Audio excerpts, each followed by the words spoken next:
All right, you're up. Hi everyone, I'm Anette and I'm an alcoholic from Sweden.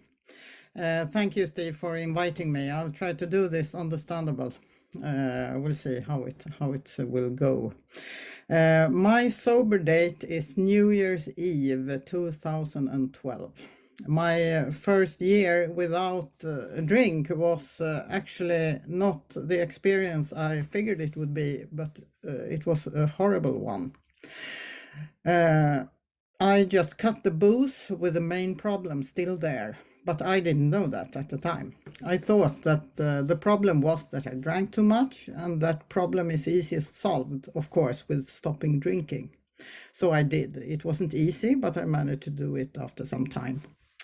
As I said, I spent a year in that condition, and during that time, I consumed discussion meetings like a maniac. I went every day, sometimes several times a day, before I finally went totally crazy. I have been kind of crazy all that year, but it went rapido after that year. I know now that is called being a really dry drunk.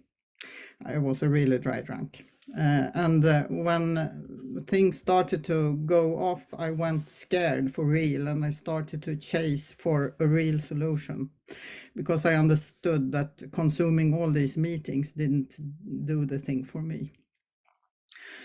Finally, after a lot of trying, I found this wonderful program of action that in a very short period of time changed me to the core, I think. I recovered from alcoholism in a few weeks. It was pure grace and a fantastic experience. Me and a lot of others that I met during that year, and I see them now, came to a 12-step fellowship not knowing what was wrong with us. We had spent years wondering, but not got it sorted out. And now I know the alcoholic mind works that way. It cannot solve its own problem.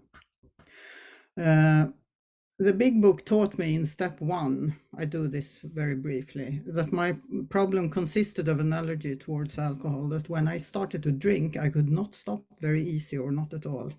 I could relate to that. It explained a lot about my own drinking through the years. The book also talked about the mental obsession, that the problem was centered to the mind, that I could not trust my own thinking when it comes to alcohol. I could very well relate to that too. These two things was described as making me powerless over alcohol. Not being able to control how much when drinking and no ability to choose whether to start drinking or not. In step 2, the book taught me why I was powerless. It showed me what unmanageability looked like. It showed me not only the nature of my insanity, it also talked about the solution to the problem. That solution was, of course, power, since my problem was lack of power or powerlessness. Step 3 learned me the root cause of my problem, and it was selfishness and self-centeredness. I had to make a decision about whether I would stay in the problem, now knowing exactly what it was about, trying to go on to the bitter end, blotting out the consciousness, all this, of my horrible situation as best as I could, or I could accept spiritual help. When I chose to accept this help, I was set out on a course of vigorous action. I found a very precise instruction, not needing to invent anything by myself. This course of action was step 4 through 9. It's kind of preschool to learn some new principles for how to live my life, but it's also the vehicle to the divine. I got on the course from a station called The Problem and got off in the 4th dimension. And the problem was removed. I didn't do it. It just happened to me as a result of this course of action. My life is no longer unmanageable and I will not be powerless over alcohol. When I learned this new way of life, I used my own history as working materials. I, so to say, filter all former events in my life up till now through these new principles. It will result in a brand new perspective. I'm starting to see some hard facts about myself, my life, and everything around me, and my consciousness will expand rapidly, and a complete new set of attitudes will start to take over. Dr. Silkworth called this total psychic change. It's also called a spiritual experience. Bill Wilson describes it in Bill's story as, I read, the effect was electric. There was a sense of victory, followed by such a peace and serenity as I had never known. There was utter confidence. I felt lifted up as though the great clean wind of a mountain top blew through and through. Fantastic. I will suddenly be taken from the dump to a level of life better than the best I ever known. That happened to me. Now I'm not only wide awake, I have also learned the new principles for living and is about to start using them in my life. The result of that can look like this. I read from the book. If we are painstaking about this phase of our development, we will be amazed before we are halfway through. We are going to know a new freedom and a new happiness. We will not regret the past nor wish to shut the door on it. We will comprehend the word serenity and we will know peace. No matter how far down the scale we have gone, we will see how our experience can benefit others. That feeling of uselessness and self-pity will disappear. We will lose interest in selfish things and gain interest in our fellows. Self-seeking will slip away. Our whole attitude and outlook upon life will change. Fear of people and of economic insecurity will leave us. We will intuitively know how to handle situations which used to baffle us. We will suddenly realize that God is doing for us what we could not do for ourselves. Are these extravagant promises? We think not. They are being fulfilled among us, sometimes quickly, sometimes slowly. They will always materialize if we work for them. And as always in this wonderful book, they conclude a promise with a condition that I have to work for it. I have to do something. And that, in this case, is step 10. Those of us who have done the work up to this point have chosen to let God direct our lives. Let's see what we need to do in order to expand this new God consciousness and grow along spiritual lines. It starts with step 10, which reads, continued to take personal inventory and we were wrong, promptly admitted it. If we read this carefully, we see that step 10 says that when we were wrong, we promptly admit it. It doesn't say that when we were wrong, we promptly justify it. The first 3 steps are designed to bring us to the point where we become willing to turn our will and our lives over to the care of this higher power. Step 4 through 9 are how we turn our will and our lives over by removing what blocks us from being able of doing so. These last 3 steps, 10, 11, and 12, are how we keep our will and our lives turned over to God indefinitely. If we read the first paragraph in step 10,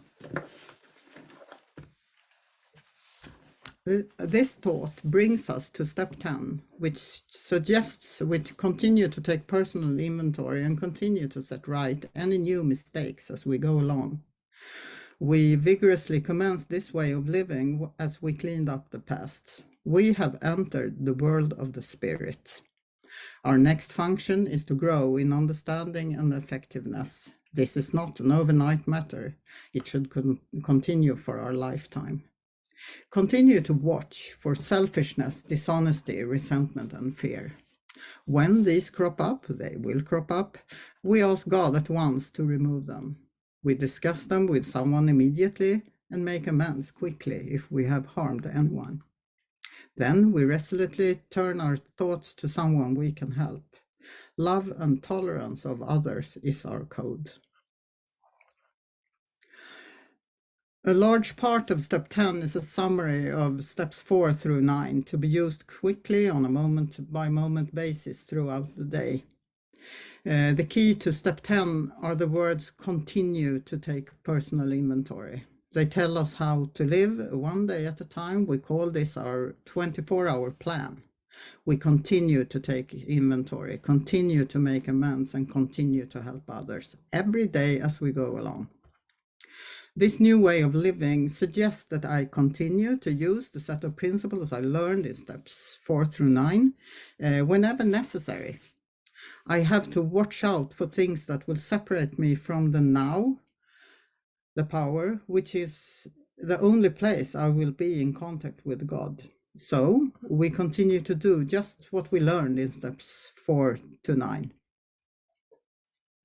We watch for defects cropping up, which is what we learned in step 4. We ask God to remove them, step 6 and 7. We discuss them with someone, step 5, and make amends if necessary, step 9. And then we turn our focus to be of help to see what God would have us do.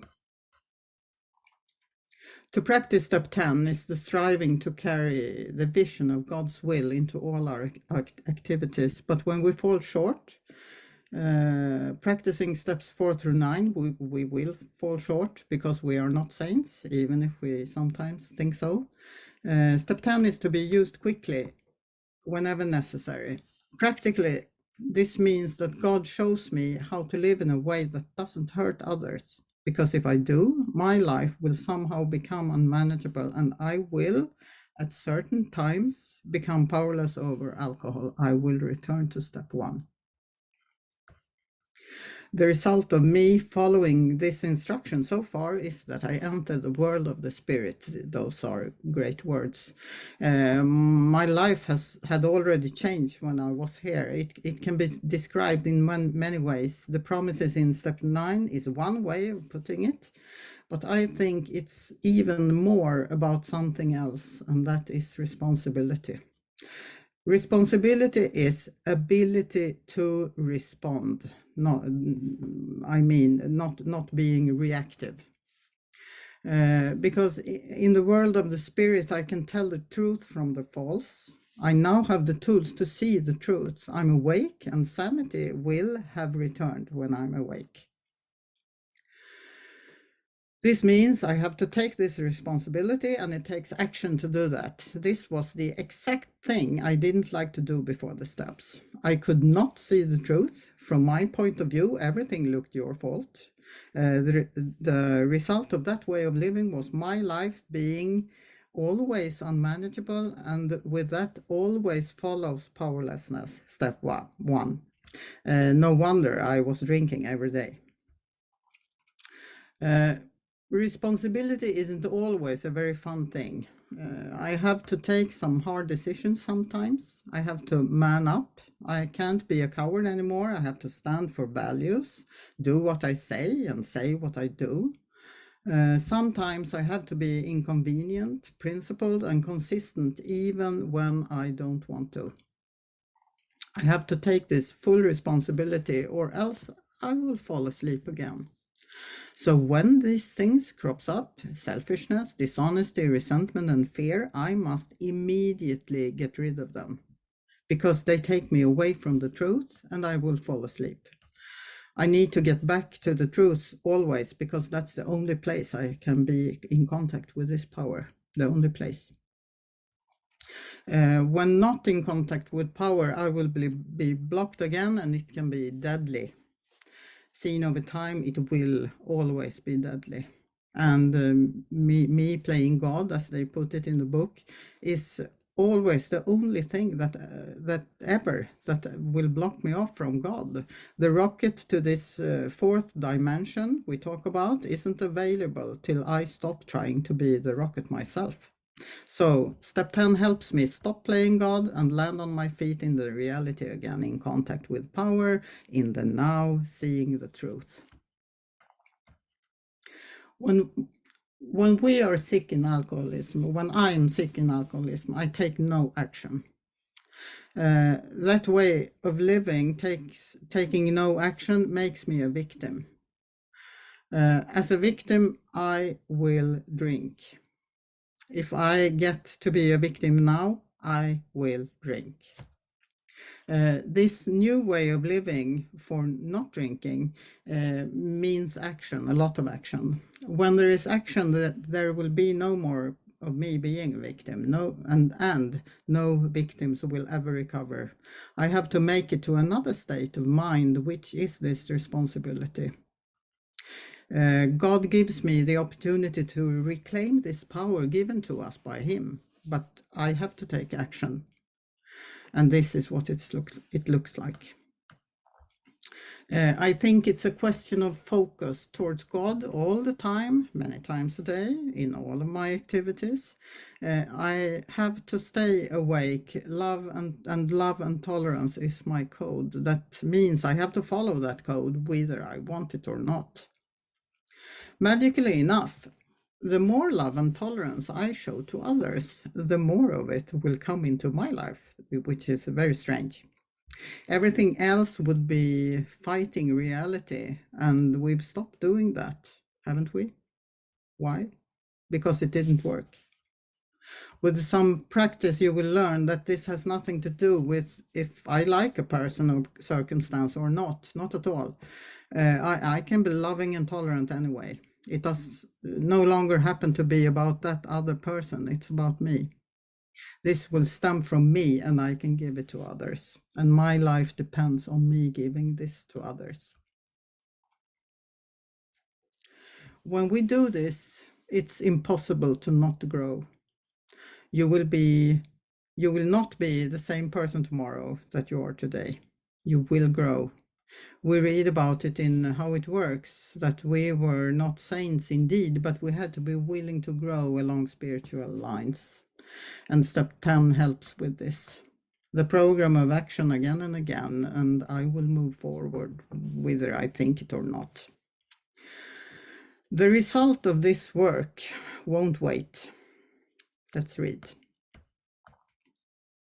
And we have ceased fighting anything or anyone, even alcohol, for by this time sanity will have returned. We will seldom be interested in liquor. If tempted, we recoil from it as from a hot flame.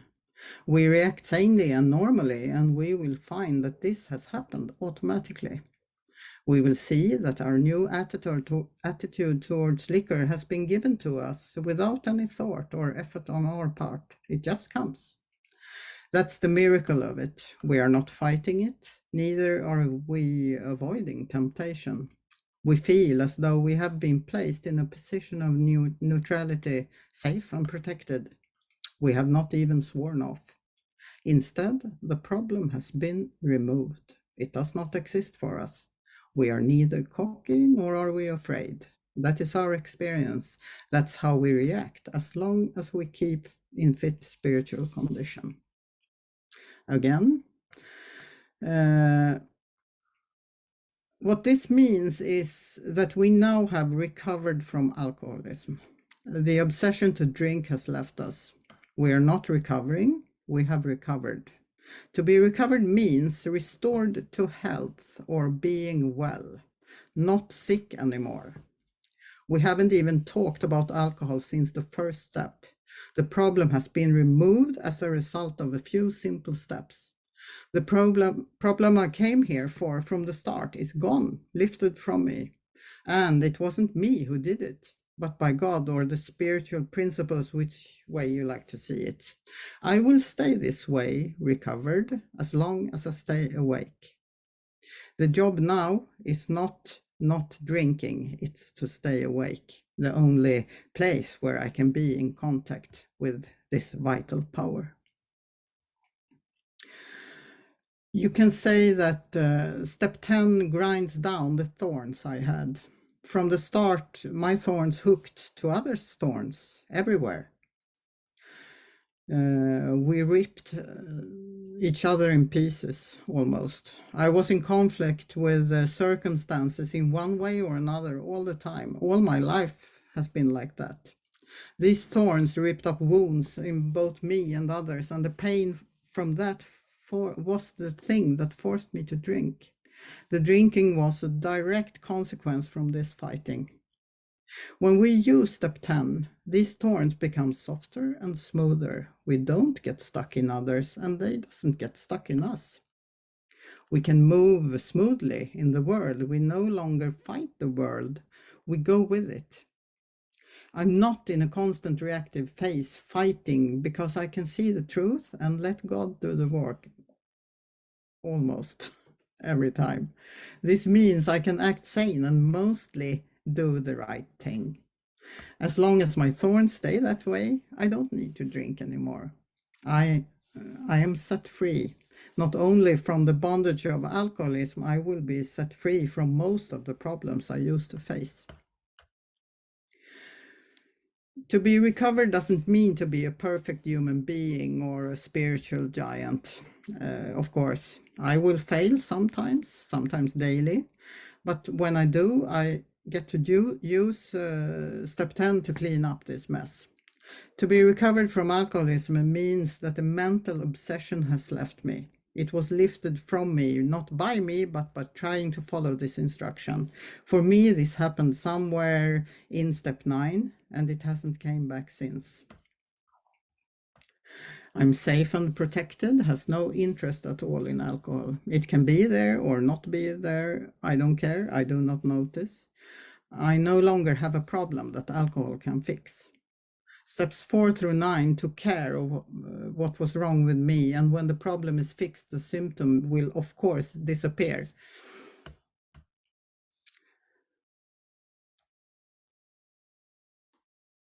I read a paragraph. It's easy to let up on the spiritual program of action and rest on our laurels. We are headed for trouble if we do, for alcohol is a subtle foe. We are not cured of alcoholism. What we really have is a daily reprieve contingent on the maintenance of our spiritual condition. Every day is a day when we must carry the vision of God's will into all of our activities. How can I best serve thee? Thy will, not mine, be done. These are thoughts which must go with us constantly. We can exercise our willpower along this line all we wish. It's the proper use of the will. So, one day at a time, I keep this contact with power. As long as I do that, I will stay recovered for good. Maybe you have heard that we stay sober one day at a time. It was the things I heard, at least. But that's not at all what this book says. The book says quite the opposite. It says, I can't make that decision. Or I can make it, but I will probably not be able to stick to it. If I could, I wouldn't be powerless, right? My standard way of living made my life unmanageable. When unmanageable at certain times, and I will not know when, I will be powerless over alcohol and I will drink. No matter what decision I may have taken. That's exactly what brought me here from the start. I drank although I made thousands of these decisions. When we have reached this far, God shows us how to live. And that's step 10. God shows us how to live. When I live this way, my life won't get unmanageable.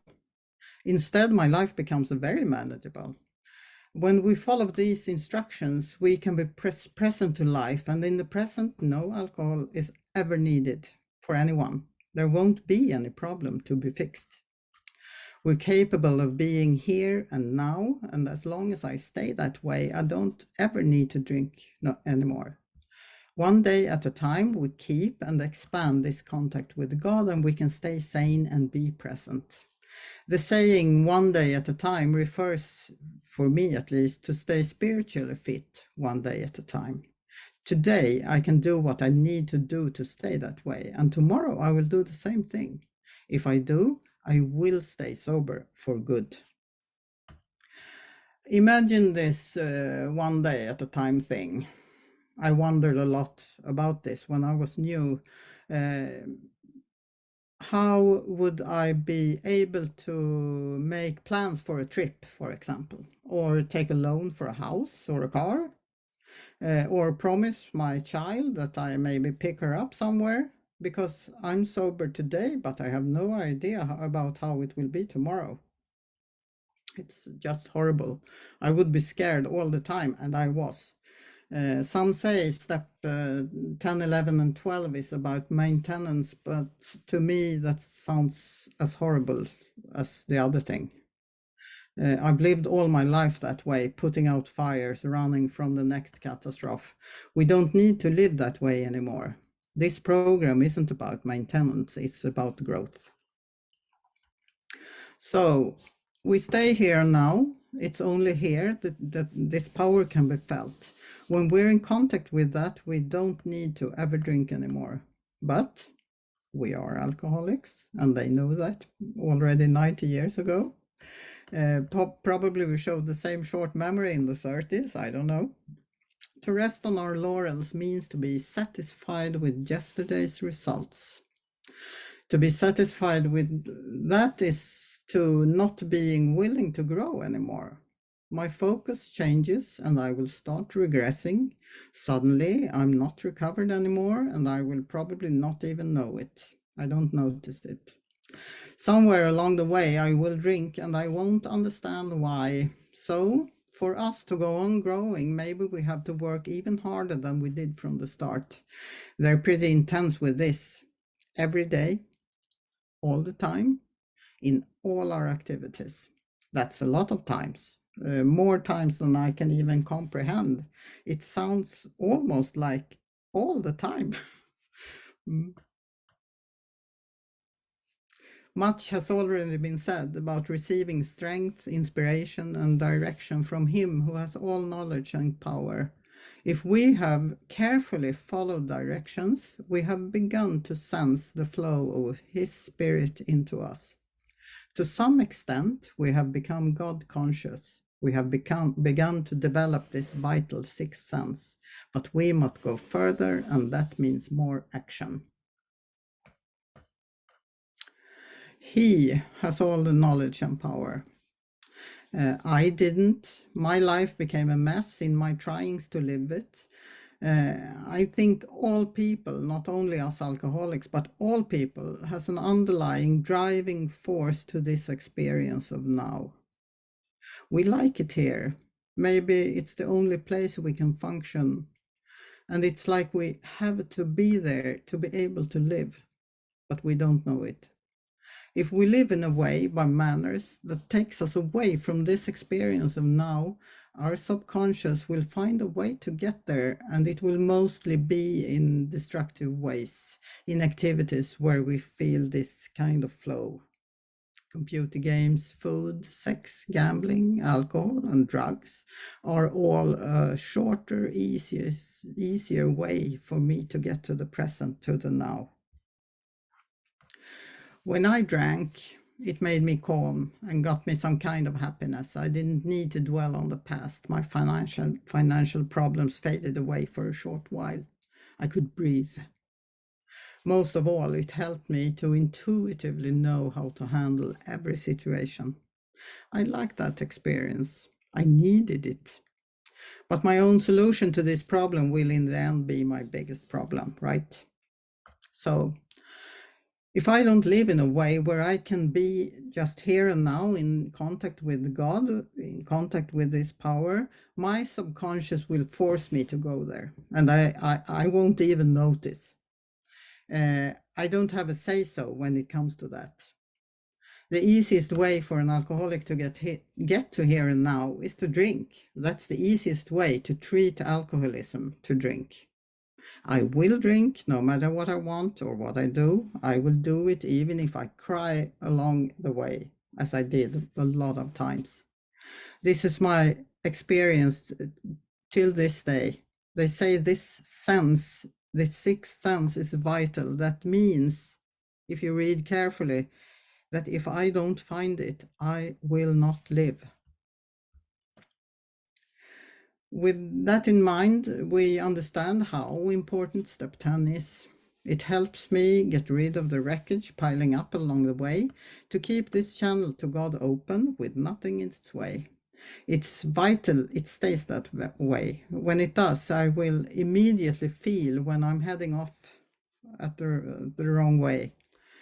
I will sense it in all of my body. When blocked from this power, I don't feel that. We can't stay in that position because if we do, we will die an alcoholic death, drunk or sober. And there's a lot of ways to die from alcoholism without drink. When we do this program, we get paid. We get paid by being allowed to stay in this fourth dimension with a solution to all of our problems. If we don't do this, we will pay with step 1, lack of power. This is actually, this is the only thing, the only choice I think we humans have in our lives. The only thing we can use our free will to choose between those two things, those two ways. Each day, many times a day, in all of my activities, I have a choice between these two. This is a lot of micro choices, hundreds and hundreds a day, I guess, because this is a choice I can make. These small choices, I can make them all the time. God's way or my way. That's the only thing I can use my will to. If I don't pick God's way, my subconscious will do the choosing for me, and that will look like step 1. So action and more action, and we will stay awake and, I guess, forever free.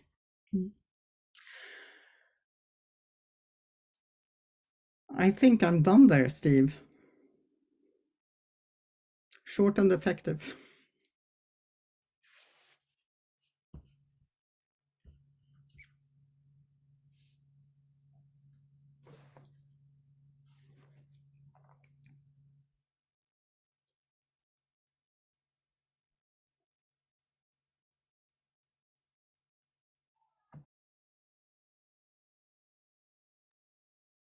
Oh, sorry. I think Steve is somewhere else and I can't stop the recording.